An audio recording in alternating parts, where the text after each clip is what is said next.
Hi everyone, Kath Debreceny here. I'm a commercial partner at Maddox and I'm going to be talking to Stella Wild, a partner in our property team.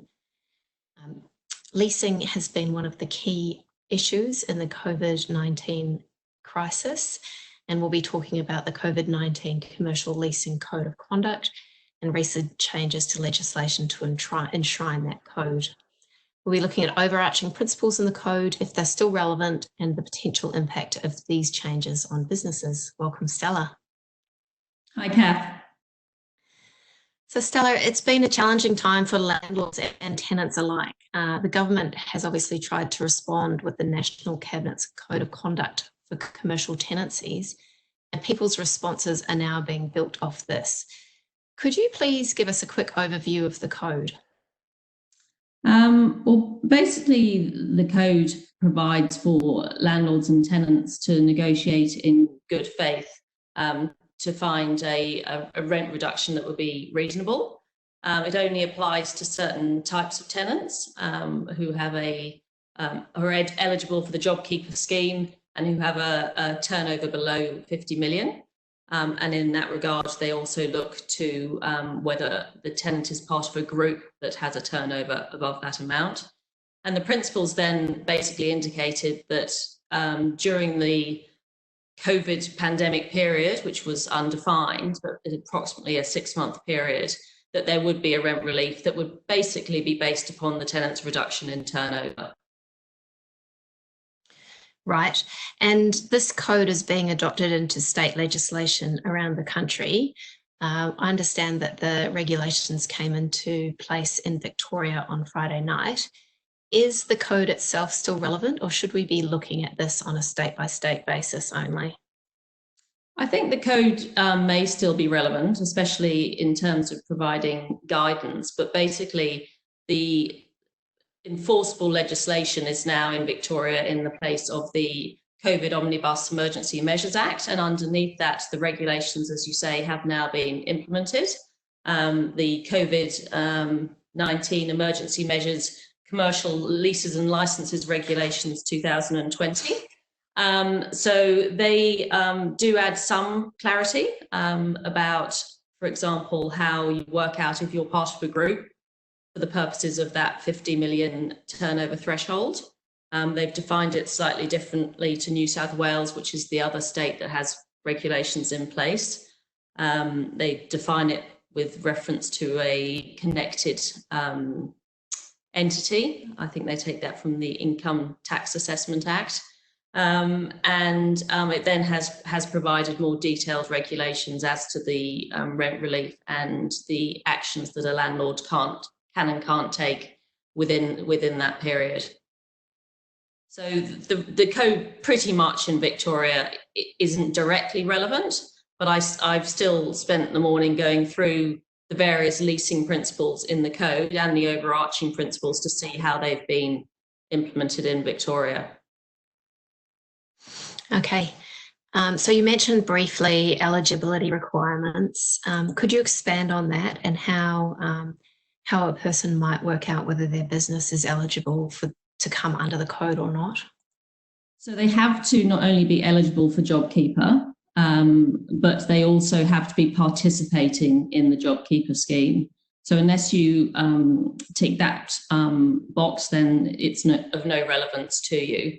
You then add on to that the fact that your turnover has to be under 50 million, whereas obviously the JobKeeper scheme can apply to companies with a higher turnover than that. You have to have a turnover under 50 million, and in terms of a group, pretty much if you're with a related body or a big group of companies, it's the turnover of the group as a whole. If that's over 50 million, then you're not eligible. Other than that, it covers most leases. It doesn't matter whether they're retail or commercial. It also covers licenses. Okay. And so what would you recommend for people if they were not covered, or how are you seeing people respond to this if they are not covered by this code?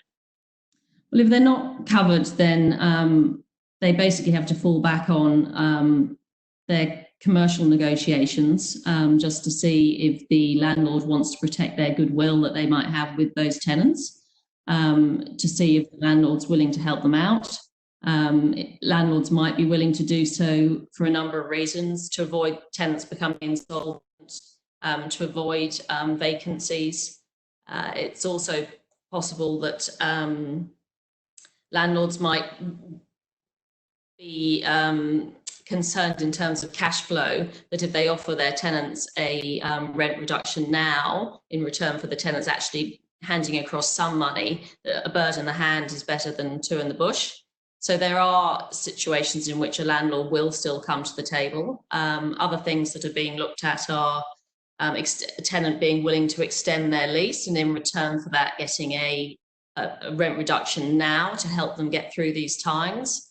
Effectively, it's like an incentive for extending the lease. So it benefits the landlord in that their asset is then leased for longer, and the tenant gets the immediate benefit of that rent relief. So I do have a client that's not eligible, and that's what they're doing. They're looking at the leases in which they'll extend and bringing forward effectively the incentives that you often get on renewals to the current period to help them out now.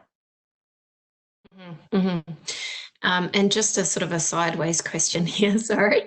Do you think that when people are negotiating these waivers or amendments or deferrals to the rent, that they're aware that the deferred rent will need to be paid at some point in time?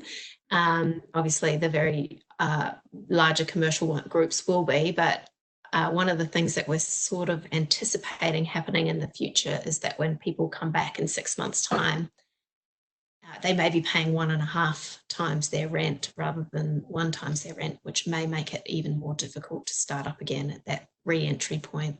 Yes, there's certainly some issues around that, as you say, and that's one of the not problems with the regulations, but the code was very clearly drafted on the basis of if the tenant has a reduction in turnover, say of 100%, because they've closed, that they would be looking for a minimum of 50% waived entirely and 50% deferred, so that overall the rent relief is 100% equal to their reduction in turnover.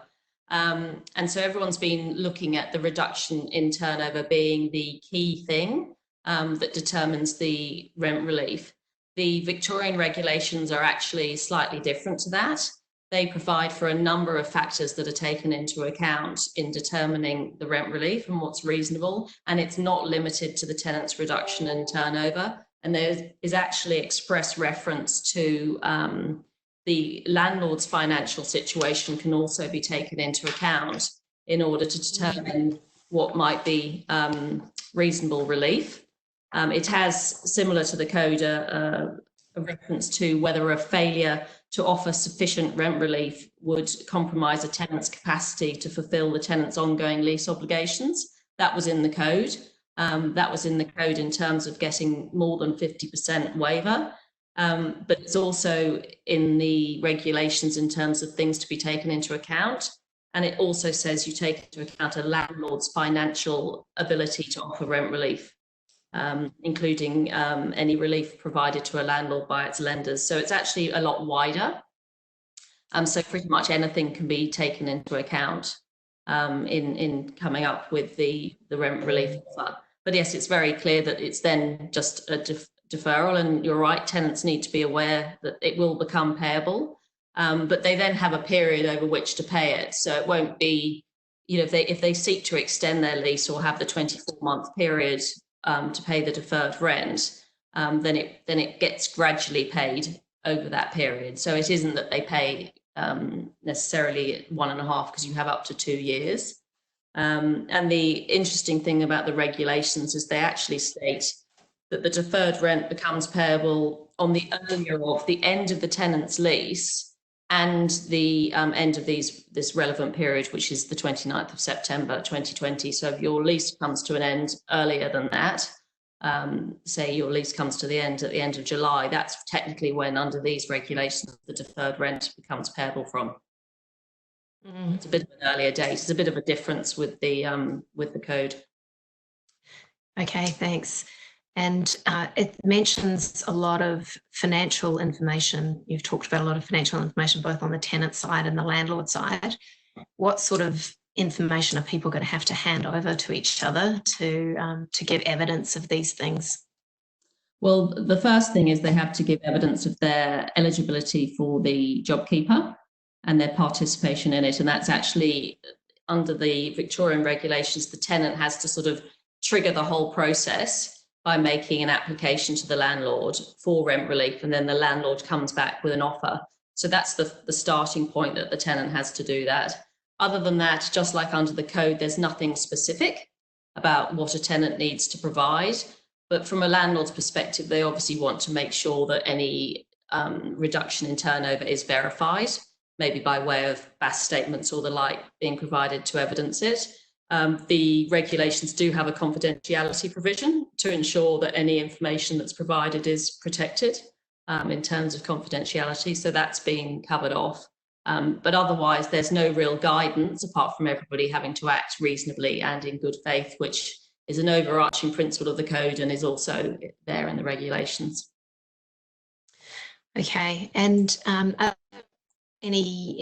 understand there's slight change to how rental liabilities are being treated in insolvency at this point in time?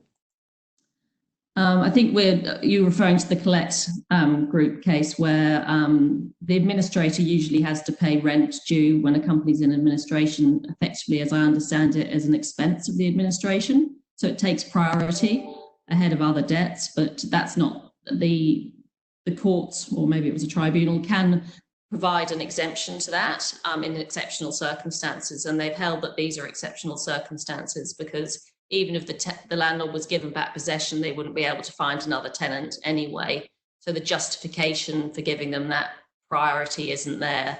So it's another reason that landlords are less protected than they might otherwise be if they have a tenant that goes into administration. The other thing that you mentioned in terms of the deferral period is landlords will have to be very conscious of making sure they have security to cover that. Because the deferred rent period may be considerably after the end of the lease. So you haven't got your usual threat of taking back possession if the tenant hasn't stayed on. Any bank guarantee or security, bank guarantees particularly might have expiry dates, might not cover the landlord, and they will just stand as an ordinary creditor for that deferred rent. So there are issues for landlords, along with tenants maybe finding it difficult to pay rent when we get back, hopefully to revised and normal trading, then they have obviously going to have this additional rent that they're having to pay from the deferred period. But landlords also have the issue with, have they got security there if the tenant doesn't make it through? Mm-hmm.